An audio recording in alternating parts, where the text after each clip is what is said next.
अतीक अहमद के गुर्गे द्वारा 3 तलाक के बाद जान से मारने की धमकी देने का आरोप लगाकर महिला ने किया प्रेस कॉन्फ्रेंस। प्रयागराज के सिविल लाइंस स्थित इलेक्ट्रॉनिक मीडिया क्लब के नारद सभागार में करेली क्षेत्र के रहने वाली महिला ने अतीक अहमद के गुर्गे मोहम्मद सलमान पर उसके साथ शादी के बाद तलाक देने तथा जान से मारने की धमकी देने का आरोप लगाया है।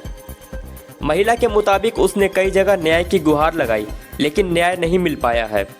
आज महिला ने प्रेस कॉन्फ्रेंस कर कहा कि अगर उसको न्याय नहीं मिल पाता है तो वो अपनी 6 साल की मासूम बेटी के साथ आत्मदाह कर लेगी। आगे इनसे बात करते हैं और आगे की पूरी बात जानते हैं।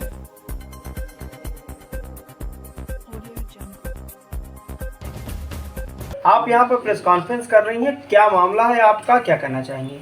मामला ये है कि मेरी शादी 2006 में 4/11/2017 में हुई थी मोहम्मद सलमान से, जो प्रेजेंट टाइम अतीक साहब से जुड़े हुए हैं, उनके गुर्गे हैं। और इतना टॉर्चर कर दिया है उन्होंने, इतना डरा धमका दिया है उन्होंने कि अब इतना जीना मुहाल हो गया इन चीज़ों के लिए। समझ में नहीं आता कि आदमी करे क्या और जाए कहाँ। उनके जाने के बाद भी वही टॉर्चर, वही मेंटल हेरेस बना हुआ है। अब इनका है ये कि अगर आप जहेज़ नहीं देते 3 तलाक के मैटर में तो हम तुम्हें मार देंगे। तो मरने से बेहतर है कि चीज़ें हम बैलेंस करें और बात करें इस पर। तो डर तो बना है मारने का, मरने का। तो अब इन चीज़ों में मैं कैसे निकलूँ, कैसे जाऊँ? अब अतीक अहमद तो ख़त्म हो गए, उनका दहशत, उनका डर बना हुआ है बराबर से। ये चीज़ें बहुत डर वाली बात है। और अभी मैं इसके लिए आपने कहाँ शिकायत की है, क्या अभी तक इस पर कार्रवाई हुई है? मैंने करेली थाना में किया। करेली थाना में अपना एप्लीकेशन जो मेरे साथ हुआ था मैं गई, वहाँ बताई। मैंने उन्हें बताया ये सारी बातें जो मेरे साथ हुआ। उसके बाद मैंने उनसे ये भी कहा कि ये अतीक के गुर्गे हैं, इनसे जुड़े हैं। तो हमसे करेली एसओ साहब ने कहा कि अतीक के गुर्ग, अब तक आप अतीक के गुर्ग को अपने घर में बना दी थी। तो ये तो मुझे बाद में मालूम पड़ा कि ये अतीक के गुर्ग थे। तो ये तो मुझे उस टाइम नहीं मालूम था ना कि ये थे। जब टॉर्चर करने लगे कि अब नहीं मिलेगा, अब जहेज़ के पैसे नहीं मिलेंगे, अब चीज़ें नहीं होंगी, कुछ चीज़ें सामने खुल के आई तो मालूम पड़ा कि ये ऐसे हैं। तो ये मामला है मेरा महिला थाने में। फिर इन्होंने 3 तलाक का मुझे मैटर दिया, जो नवंबर में रहे मेरे साथ। 30/11 को इन्होंने मुझे तलाक के हसन भेजा और 30/11 को भेजने के बाद 5 जनवरी तक ये मेरे साथ रहे। 5 जनवरी तक ये कर क्या रहे थे मेरे साथ, अगर मैं इस तरह थी तो?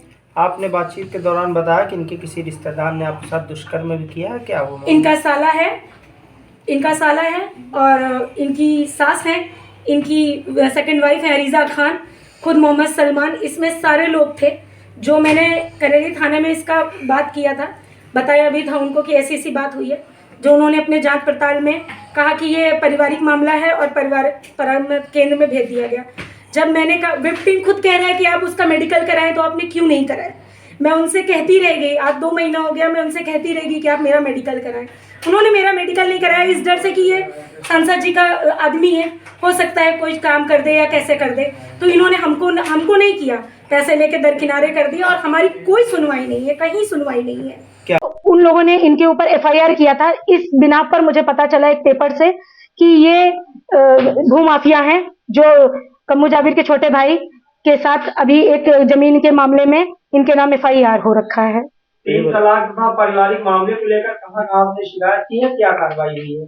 3 तलाक के मामले में मैं महिला थाने गई हूँ, कमिश्नर ऑफिस गई हूँ, कई जगह गई हूँ, कहीं कोई कार्रवाई, कहीं कोई सुनवाई नहीं है। परिवार परामर्श केस में भेज दिया गया, जहाँ मैं अकेले हमेशा जाती हूँ। इस विपक्षी का कोई आना जाना नहीं है वहाँ पर। क्या मांग ये है कि मुझे इंसाफ दिलाया जाए। मेरी बेटी के साथ है, मैं किराए के मकान में रहती हूँ। ये मुझे टॉर्चर करते हैं कि जहेज के लिए, जहेज नहीं देने की स्थिति है। मेरे फादर कैंसर से सर्वाइव है, मदर मेरी पैरालाइज है, तो मैं नहीं दे सकती हूँ। मेरा ये कहना है कि क्या 3 तलाक बेटियों के लिए इस तरह बना है? अगर इस पे कोई कार्रवाई नहीं होगी, 2 तारीख को योगी जी आ रहे हैं, मैं अपनी बेटी के साथ मैं आत्मदाह कर लूंगी। अगर इस पे कोई कार्रवाई नहीं हुई तो क्या बेटी इतनी इजी हो गई है कि आप 8 साल किसी की लड़की को रखते हैं, उसकी इज्जत, आबरू, मान सम्मान सब तार-तार कर देते हैं, और ये करने के बाद आप 3 तलाक का पेपर उसके मुंह पे मार देते हैं और कहते हैं चलो निकलो यहाँ से। मैं अपनी बेटी के साथ कहाँ जाऊंगी? मुझे इंसाफ चाहिए। आज तक मुझे अतीक अहमद के नाम से ये डराता आया है। इस डर से जब इसने मेरे साथ केस किया 5 तारीख को, तो मैं गई नहीं पुलिस स्टेशन, थाने गई, वहां बताया तो उन्होंने कहा अतीक अहमद के गुर्ग को अब तक आप अपने घर में रखी थी, जब मुझे पता चलेगा तभी मैं बताऊंगी। कोई कार्रवाई, कोई सुनवाई नहीं है। आज ये प्रेस कॉन्फ्रेंस करने का सबसे बड़ा मकसद यही है कि इंसाफ चाहिए। इंसाफ नहीं मिला तो बेटी के साथ आत्मदाह कर लूंगी। ये आखिरी मेरा प्रेस कॉन्फ्रेंस है, आखिरी मेरा सब कुछ कहना है, पूरी पूरी जनता से ये आखिरी कहना है। अगर ये नहीं कोई अधिकारी मेरी बात सुनता तो मैं मार डालूंगी अपने आप को अपनी बेटी के साथ। अब मेरे पास कोई रास्ता नहीं, क्योंकि बगैर पैसे जिंदगी नहीं जा सकती है। मेरी छोटी बेटी मेंटल ट्रॉमा से झेल रही है जो 6 साल की है। ठीक ठीक।